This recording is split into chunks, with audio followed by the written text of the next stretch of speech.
Did you know that when the United States invaded Puerto Rico in AD 98, it stripped Puerto Ricans of their Spanish citizenship without consent, and then locked the island into a political category that was never meant for statehood?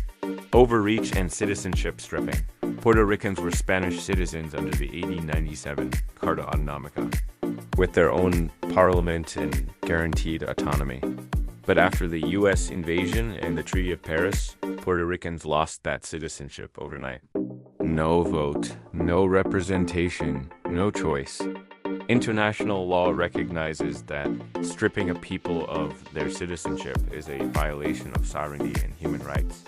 Yet Puerto Ricans were left stateless, no longer Spanish, but not American either.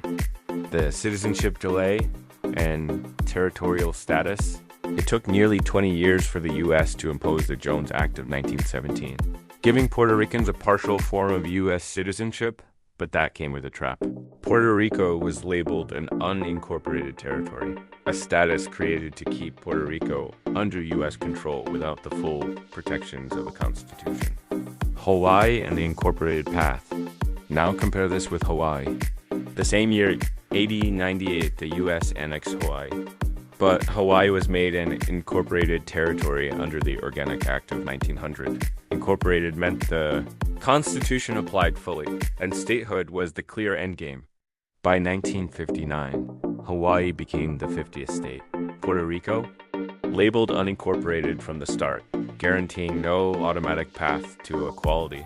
The broader history of statehood, every single U.S. state that was once a territory, more than 30 of them, was considered an incorporated territory on its way to becoming a state. That was the formula. First incorporated, then statehood. Puerto Rico stands as the exception. It was never incorporated. That fact alone explains why, after 125 years, it has never been considered seriously for statehood. The legal barrier today, and here's what most important, for Puerto Rico to even qualify to be considered for statehood, Congress would first have to change its classification from unincorporated to incorporated territory. Only then could the island be placed on the same path that every other state followed. But even that comes with no guarantees. Remember, Hawaii was incorporated from the very beginning, and it still waited more than 60 years before finally becoming a state in 1959. Incorporation opens the door, but it doesn't mean Congress will walk through it. Why politicians hide this? And yet, Puerto Rican politicians from every party avoid this discussion. They don't want the people to know the truth about incorporated versus unincorporated.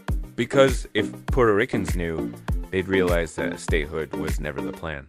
They'd realize that their colonial trap was deliberate.